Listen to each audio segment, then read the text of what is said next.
Hey everyone, welcome to the Dr. Jeff Show. You can see this show on Apple, Google, Spotify, Edify, Liftable, wherever you get your podcasts. Please go to your favorite podcast provider and leave a positive review. That helps it come to the attention of a lot more people.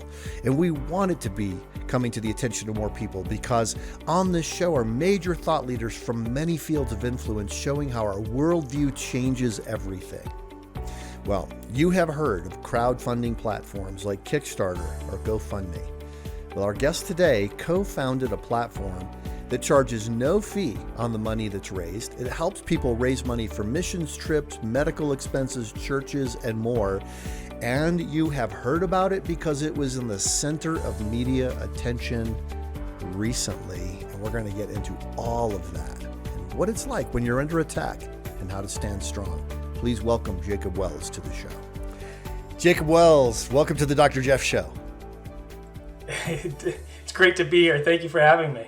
Listen, I've been excited to have this conversation. When I first saw that you were going to be at the National Religious Broadcasters, I thought, I really want to connect with that guy. But, you know, there's so many people there and everybody's heading off in different directions that we never got a chance to cross paths. I did see you across the room, however, so at least that was a start. Yeah, it was, and we made it here, so we're good. Yeah, well, I want to hear about, there's so many things we can talk about your crowdfunding platform, GiveSendGo. And a lot of people know about this without realizing that they know about it because of something that happened in the news just a few weeks ago. We're recording here in April of 2022. So we're going to get into that a little bit. But first of all, Jacob, tell us a little bit about the platform and why you did it. I'm really excited about it. And I just can't wait to hear you tell. What's the vision? Yeah.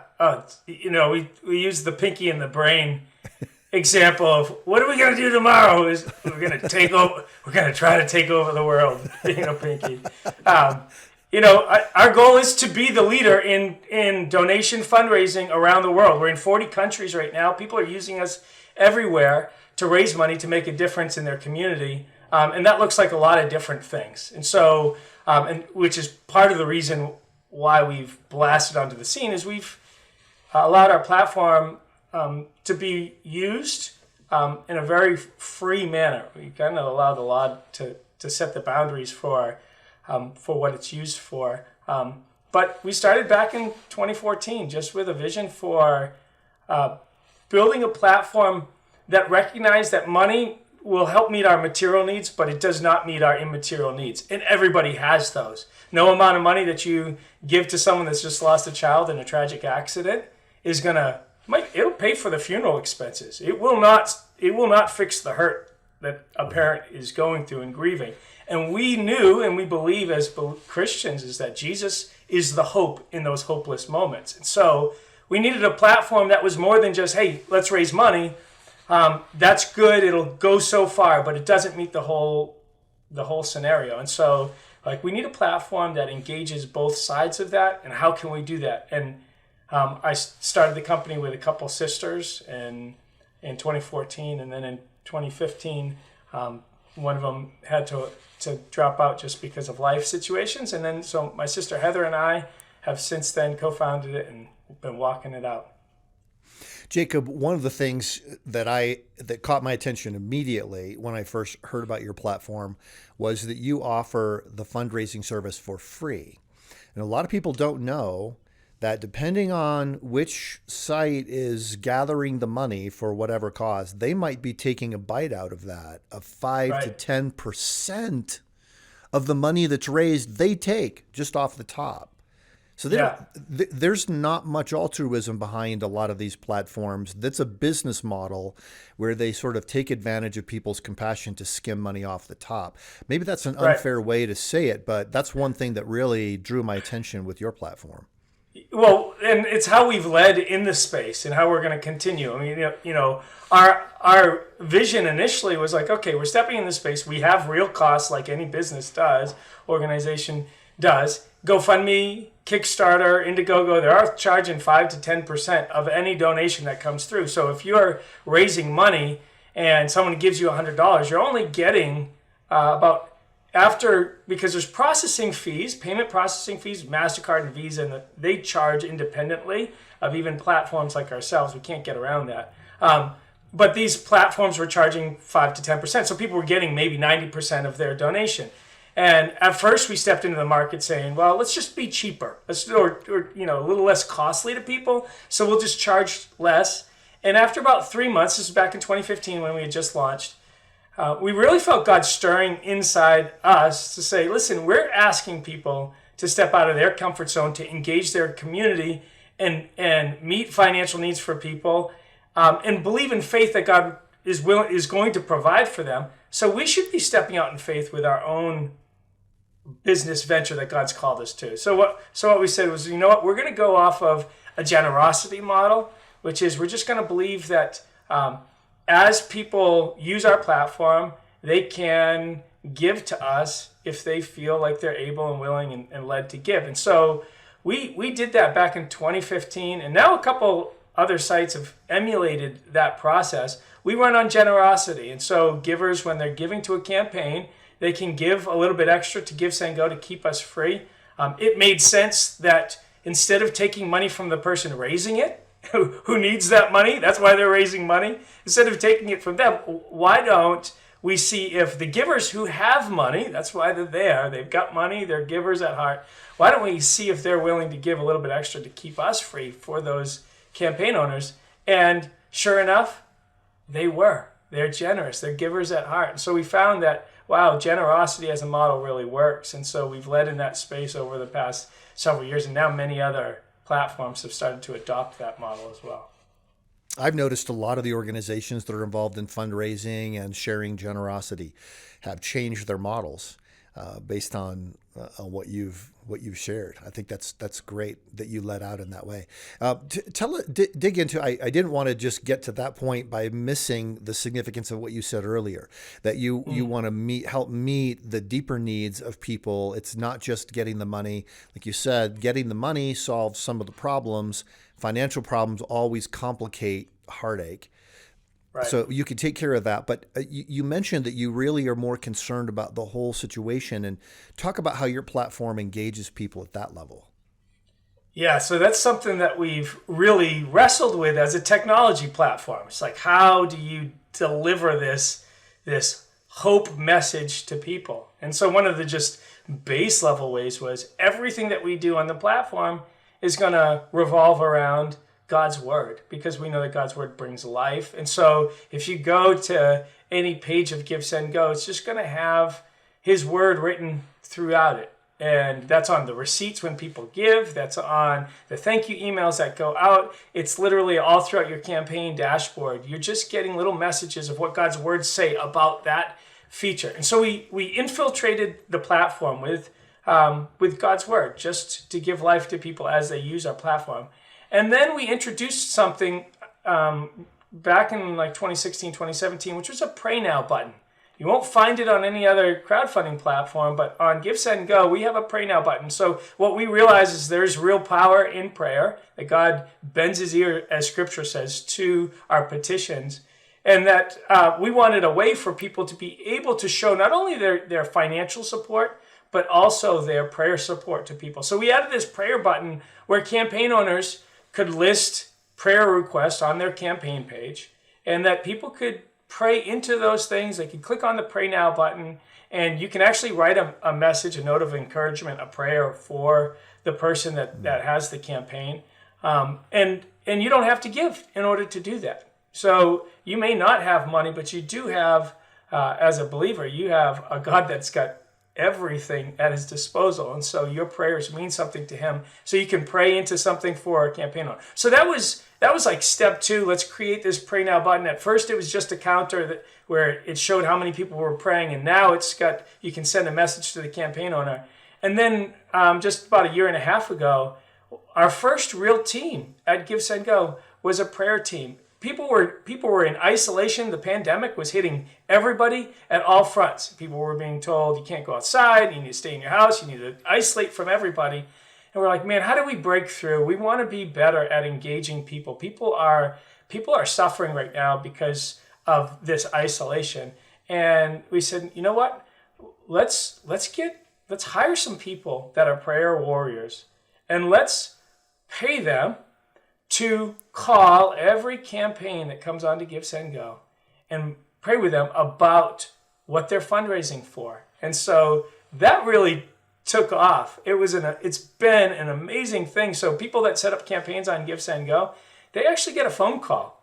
As a tech company, they get a phone call from somebody from our company that says, hey, I've read through your campaign. I know what you're fundraising for, and I know that there's a God out there that cares intimately with what you're going through. And what we've seen as a result of that is absolute amazing testimony after testimony. I mean, you're talking about people that, situations that are really, really, say, sad, tragic situations where somebody's lost their child to suicide and on the verge of committing suicide themselves, have a gun in their lap, and our prayer person calls them right at that moment. Wow. God just orchestrates the situation. So that was another way where we just started to say, how can we engage better? And so we set up this prayer team, and they call, and amazing things have happened from that. And we're still saying, what can we do more? How can we do more? And so we've started our little Spotlight podcast where we're trying to engage campaign owners, and yeah, it's a journey, and we're walking it out and saying, how can we use technology to engage with people better, share our hope. I've heard a lot of people say there are 3 ways you can give: your time, your talent, and your treasure. And it sounds like the way you've set this up, people can engage at all of those levels to not only affirm that they've been able to do something that's valuable to an individual that can be life-changing, but you just inspire a generous heart overall, financially and in terms of time and in terms of the abilities. But those are incredible stories. It is hard to imagine. I mean, you're not going to get a phone call from Google. How can we pray for you today? Yeah. This is, and one of the cool aspects of that too is GiveSendGo is not just for Christians. I mean, we literally have people of all faiths using our platform, all situations, just because of where censorship has moved in our culture. And so what this has done is it's opened up the door for us to really reach into people's lives and really impact them in a real meaningful way that aren't even from a Christian faith background. I want to, in a few minutes, get into what happened with the Canadian truckers and the spotlight that you were instantly under. But before that, it occurred to me that, if I were a 20-something listening to this, I would wonder, how do you even start something like this? Like, you're not a bank. How do you raise the money? Where does the money go? How's the accountability? How does the technology work? I mean, I don't want you don't have to go into all the detail about it, but I'm just really curious how something like this even gets off the ground. Well, I think the writer of Hebrews says it in Hebrews 11, without faith, it's impossible to please God. It takes a lot of faith. One, you have to have a good idea. And when I say good idea, people think that they have good ideas all the time. Good ideas are usually vetted by the good people around you that you have in your life. And so nothing ever done well happens in a vacuum. It happens because you have a community of people that you've involved in your life to help navigate the complexities of life. And this is Proverbs 101, Proverbs 2. Watch out who you hang around with and surround yourself with good people. And so for people that are walking out a journey, you may think you have a good idea. Make sure that it's vetted by the people around you that you engage with. Make sure you have good people around you. That's one of the first things that we had this idea, and we tossed it around, and it was like, oh no, this is a really good idea. I think that there's a need for this, and so we stepped it. The fascinating part is both my sister and we don't have a background in doing any of this. Neither one of us had a bachelor's degree. Neither one of us were qualified in any sense of the word that you would think would need to be qualified to do what we're doing. But God birthed something inside of us. I think you also have to carry a vision for your purpose and the value that you have. I think in Hebrews 12, Jesus endured the cross because of what he saw in front of him. For the joy set before him, he endured the cross. And I think the cross, oftentimes in the entrepreneur, there's a lot of difficulty in building a company. Like it is ups and downs. It is relational pulling. It's all of these tensions. And you have to have something in front of you that's calling you towards that. And for us, we saw that and it was inside of us, a vision and a purpose to engage the world. And then there's just hard work ethic, there's like the grind, getting it done, sitting late nights, being creative, thinking how to outsmart the competitor, how to when you don't have any money. I mean, my sister and I, we bootstrapped the company. Like, wow. We're not the typical startup type of company where you borrow millions of dollars to fund yourself until you're profitable or whatever. We said, you know what, God, we're not going to go in debt over this. We're just going to walk this thing out. And so we started it. And as we scrambled to get campaigns on the site, and we did have a little benefit. I'm one of 12 children.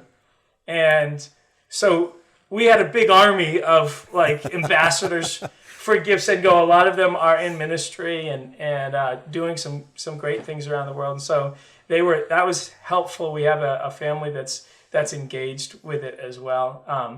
But it slowly grew, and we just grew within the confines of its growth, and we poured everything back into it. And our spouses were getting sick and tired of this journey that we're on because we weren't getting paid. I mean, there was sacrifice. It was real sacrifice. Yeah. And then finally, as we say, our Esther moment, for such a time as this, our platform was there when there wasn't anything else. Mm-hmm. And we had learned the lessons of the grind of years before, and we were positioned in a place to really engage the culture and stand up for what we feel are base principles and values in our culture, like freedom. And that's not just an American principle. That's a biblical ideal. Like just God giving freedom in the garden, God giving freedom at the cross. Like everything around what God has done centers around freedom. In freedom, there's a lot of bad things that happen. The consequences of freedom are a lot of bad things. The response of a Christian in freedom is to step into the hurt. It's not to stop the freedom. Step into the hurt, and then show the grace and the goodness of God in the midst of hurt and suffering. So, but it's a journey, and it's a challenge, and it's a walk. That's inspiring, and it's also helpful to know. We tend to only notice something that happens on the day that it becomes an overnight success. So somebody could work for 10 years, or 7 years in your case, to become an overnight success. Exactly. And people tend to think, oh, that was easy. All they had to do was push a button and it happened. Oh, Lord. Yeah. But you used the word sacrifice, which I love, and I'm kind of a word geek. The word sacrifice kind of comes out of the word sacred, that there is something sacred about setting aside your own self-interest to pursue a greater good. And that's a powerful aspect of success in business or in ministry or really anything that you everything. Do. Are you willing to see setting aside your self-interest as a sacred calling because there is something better that would result than if you just pursued your self-interest like a lot of people seem to do? That is it in just boiled down is selflessness versus selfishness. And everything about relationships, which is what encapsulates everything in the world, everything about relationships is selfish or selfless. And when you can get engaged, and selfless means sacrifice. I mean, it's that pouring out of yourself. And it was encompassed at the cross. It was emulated for us at the very base element of what our calling is as Christians, is to live selflessly, our lives poured out. And that's fundamental. It's so core, so pivotal to understand. Yeah. Man, well, let's talk about a moment in time where you and your company were the center. You were at literally in national, maybe international spotlight, Right. and it began. And you can fill in the details as we go here. But in the beginning, toward the beginning of 2022, there were a lot of people involved in the transportation industry in the nation of Canada who Mm. felt that they weren't able to work or deliver the products that and services that needed to be delivered because of government restrictions. So they converged on Ottawa in trucks. This has happened in the United States before. It was happened during the Jimmy Carter administration in the 1970s, where farmers who were in distress drove their tractors to Washington, D.C. and parked around the Capitol. In the time of Jimmy Carter, the members of Congress were like, why are all these people with tractors here? So they literally just walked out of the building and walked up to him and said, hey, what are you doing? Why are you here? What is it you need? And it turned out to be a largely positive thing because people paid attention. Well, so in Ottawa, it was a very different response. It was more like the government saying, you are intruders. This is an incursion. This is an insurrection. Yeah. And you've got all these people in their trucks. And then a lot of Americans are watching this thinking, I bet those people are going to get hungry. I bet those people are going to get thirsty. Who's giving them food? How are they doing? Surely they didn't come with all of the money they needed to survive, sitting in their truck in the streets for weeks. And Right. at some moment you jumped in and tell us why and how that all happened. Yeah. So I think our platform, just in its growth and its journey that we've come along, is actually a year and a half prior to that. We were the only platform that allowed Kyle Rittenhouse a means for his legal defense. I mean, we just believe that you're innocent until proven guilty in a court of law and that you shouldn't be prejudged. And that was a very polarized situation. So we were the only platform that did it. So that kind of was that first thrust. We got massive, massive attack. So we did get the national spotlight then, massive attack because we were allowing something that literally every other platform was shutting down. And so that pushed us. What it started to do is people said, well, here's a company that's not just bending to the whim of popular culture or the mainstream narratives that are being pushed. And so our name was already in this movement of people recognizing, we're going to stand for freedom. We're going to stand for some of these ideals that we believe strongly in, and we're not just going to bow down to whatever whim. So when that Convoy movement in January of 2022 began to really start, it actually, what was interesting is one of the guys leading a campaign in Canada, he set up a GiveSendGo campaign, and Tamara Leach, the de facto leader of the Ottawa group, had set up a GoFundMe campaign, and they were running at the same time. Hers happened to be the one that eventually gained a lot of the traction, so a lot of funds were coming in through that campaign because it was getting into the media spotlight. But GoFundMe wasn't releasing any of the money, and this guy that had his GiveSendGo campaign had raised hundreds of thousands of dollars, and he was receiving the money daily because it's just paying out to his account. So he's getting all this money. He's like, they're working for me. Why the heck are you guys using GoFundMe? And everyone on the social sphere of things were yelling, as it became more and more clear that GoFundMe was going to shut the campaign down because of the delays and everything, that the excuses that they were giving. People were yelling, what are you doing? Well, use GiveSendGo. Why did you even use GoFundMe in the first place?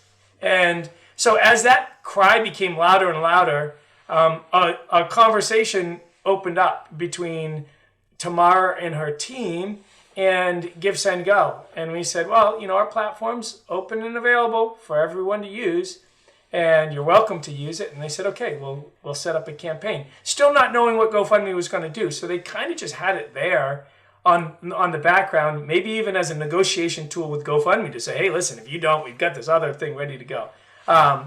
And GoFundMe did what everyone expected them to do. They ended up shutting it down. And immediately they had a campaign on GiveSendGo already there, already going. And the moment that they gave that announcement of, hey, we've moved over to GiveSendGo, bang, just the media explosion around it all went crazy, along with all the attacks and everything else that came along with that, because it was a polarized situation, and you got people on both sides, and you've got people wanting to take us down because we are standing for these principles. Tell us, Jacob, about some of those attacks. Yeah. Well, so initially, right after the campaign, it became the announcement was made by the Convoy team that they were setting their GiveSendGo GoFundMe wasn't going to do anything, and they had this GiveSendGo. Within a couple hours, we saw a massive influx of bot attacks and DDoS attacks, and the whole purpose behind that is to knock your servers offline and make your platform incapable from regular people to get on, because you're so inundated with this bot traffic. And so these malicious actors came after us to try to overwhelm our servers. And so we spent those next 2 or 3 days completely almost in the dark. It was really a miracle, because the campaign raised money like 5 times faster than GoFundMe, that it had raised on GoFundMe. In the first 24 hours, $2.5 million had been donated. And we couldn't even ourselves get on the site because it was so swamped. We couldn't log in. Our tech team was obviously fighting to keep things going. And somehow donations continued to keep coming. And really just an incredible moment. And over those next couple of days, we were able to put better defensive measures from a DDoS attack, the bot attack structures in place. And at the same time, we had other malicious actors looking to exploit other vulnerabilities. And so, unfortunately, about a week after, we actually experienced a hack, a horrific thing from our perspective, in the sense that we do everything that we can to try to protect and preserve and have a safe place for people to donate to. And thankfully, it wasn't credit card numbers, so it didn't affect like your card, but it was the intent behind it was, let's expose everybody that donated so we can dox them and make a public issue. And it seemed somewhat nefarious because the public person who came out and took admitted to doing it online and went crazy in a video about it. He actually has connections to Canadian Intel, having worked for them in the past, part of the anonymous hacker group. And so it's like, okay, was this coordinated by the Canadian government? There's just a lot of big question marks around how it came out, because then they go into, we're going to freeze. I mean, they went full on dictatorship. We're going to freeze bank accounts, and we're going to do, and Justin Trudeau. I mean, the whole response by the Canadian government was absolutely horrific.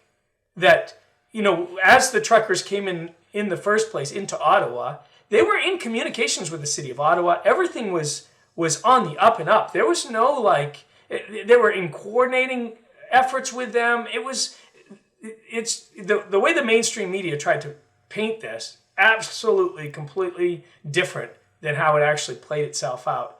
Justin Trudeau went into hiding that first 10 days, said he was sick and disappeared. I mean, the response of a leader when you have people that have a complaint to run from that, which is exactly what he did, is just absolutely disgusting.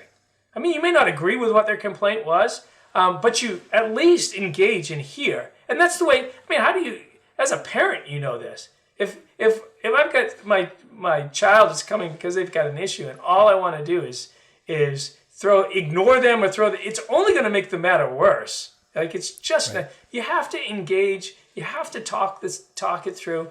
And they didn't do that. They didn't act in any semblance like leaders should act. And then they called us before Parliament, so we had to testify. I didn't have to, but we decided to testify a couple weeks later, before Parliament, and they wanted to lay it at our feet, and it was like, no. Everything around this is because of you. Like your policies, your people are upset because of you. This has nothing to do with us. So people just use our platform to raise money, and all of the people that gave were just normal, less than $100 average donation from general people, like you said, trying to help meet a need, pay for some fuel, pay for food and housing and stuff. So, wow. Crazy. Well, crazy. There's so many aspects to that attack. And we know, as a Christian, I know that behind any physical attack, there's always a spiritual attack. I get that. There is a spiritual world, that it's real, that our weapons are not of the flesh, but they're spiritual weapons to the tearing down of strongholds, is the way the apostle put it. But you saw the first attack was a technological attack, and then a hack, and then a government, one of the Canadian government, the national government, coming after your little company for trying to help people.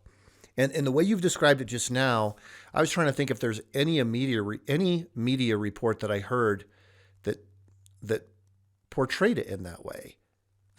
That instead there was a personal attack on you and on the company, trying to shut it down, trying to intimidate those who were donating.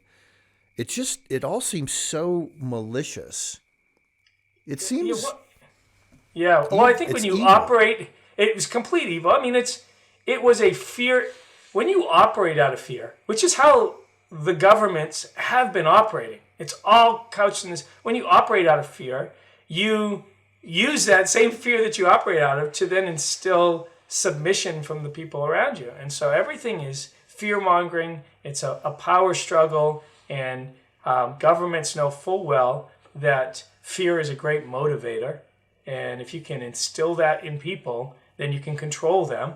And that's what they've been doing. That's what they've been doing since the beginning of time. I mean, when we had to testify before Parliament, it was all under this couching of terrorist activities. And I'm like, the biggest engagers in terrorist activity throughout history have been governments amongst their own people. I mean, just study history for a second.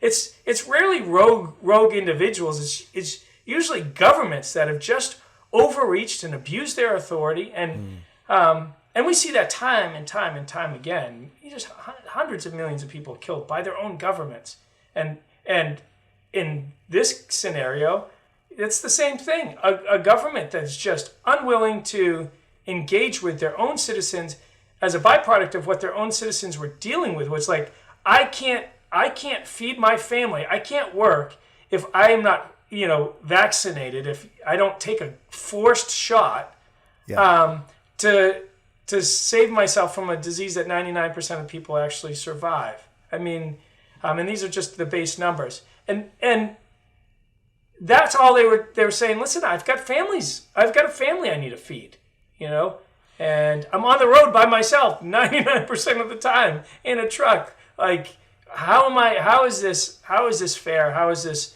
And the government just, they didn't want to hear from anybody. Yeah. How did that end for the people who were involved in the convoy? Yeah, so Tamara, who, like I said, kind of de facto, because this really was a grassroots type of thing. This wasn't like a massively organized thing. This was just truckers coming from all over Canada hearing about it and just jumping in. But because of the notoriety of the crowdfunding campaign that raised so much money for Tamara and the situation around it, and the organization that they set up to try to handle those funds and the people brought on, a couple of those people were actually arrested and put in prison. Tamara has since been released on charges of nothing. I mean, it's just they let worse offenders by far out on probation without any jail time. Okay, yeah, you can be out on bail during whatever. They didn't. They put her in jail for almost 3 weeks or a month, and and a couple other people. I think I believe there's still one person incarcerated as a result of it. I know that they're still wanting to stand for freedom in Canada as individuals and as people there. They're saying, hey, the government is moving too far in the space of our personal freedoms. And this was reiterated so they had a Charter of Rights that was created back in the early 80s. And the last founding member, signer of that Charter of Rights that helped put it together is still alive. And this details a lot of the rights that Canadians have. And he's appalled.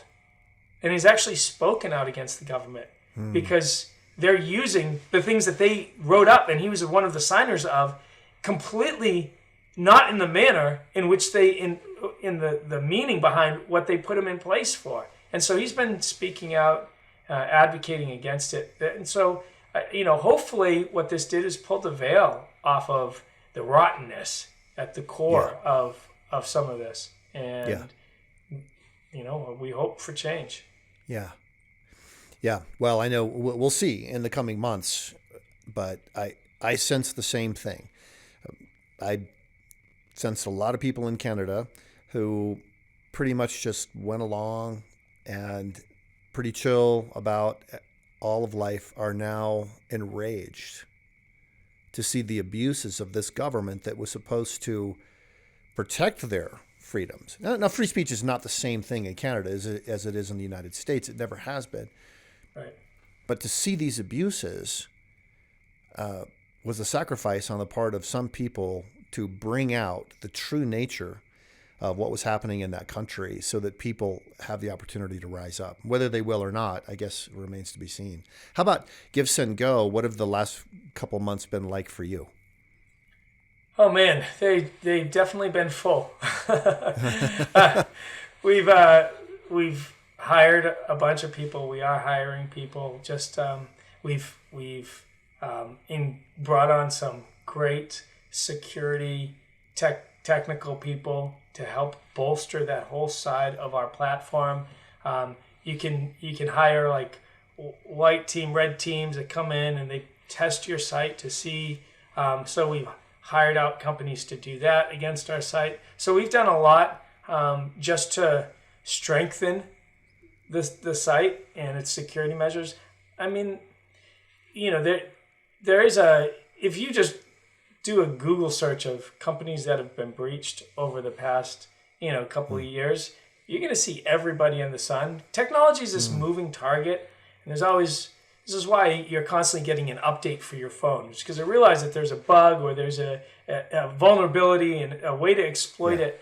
And we're not perfect people, so we don't write perfect code, and there's breakdown in it, and so you just have to be vigilant and on top, and we're ramping up to do that. So hired a lot of people around this. We're building out the platform better. One of our core thought processes, we know that there's any businesses, its greatest weaknesses are its dependencies.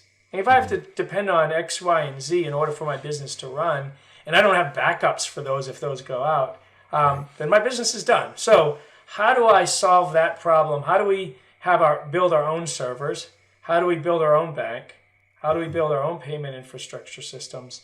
And so we're approaching all of those things. We're having amazing conversations with people that are in that same frame of mind, building better technology that has a heart of freedom to it, not for a malicious purpose, but for the understanding and the recognition that it's only in freedom that everything good that we have actually rises. You don't have love, joy. You don't have goodness if you don't have freedom. It's like it's gone. So you have to fight for that, and that's what we're building out the technology. We're helping lead in that space of technology to have platforms that keep that alive. Yeah, I can see how that's going to have an impact far beyond GiveSendGo, as more and more companies seem willing to curtail the freedom of people whose viewpoint they don't agree with. And at some point, and every day, we have to decide: am I going to be fragile today, or am I going to be resilient? Right. Thanks for your story. Thanks for everything that you've done. Thanks for sharing it with us here on the show today. It really means a lot. Oh, I can't say thank you enough to you for having me on. I mean, I looked at your past lineup of people and I'm like, oh my gosh, he's had some amazing people on this show. I'm like, and I get to be a part of this. This is super cool. Yeah, very excited. Very cool to have you. Thank you to my guest today, Jacob Wells, for joining the show. You can visit GiveSendGo.com to find out more about what makes this crowdfunding platform different from the others. Jesus said, where your treasure is, there your heart will be also. Let's find ways, like Jacob Wells has discussed, and GiveSendGo to invest our treasure and our time and our talent in things that last for eternity. Thanks for listening. Thanks for watching. We'll see you next week.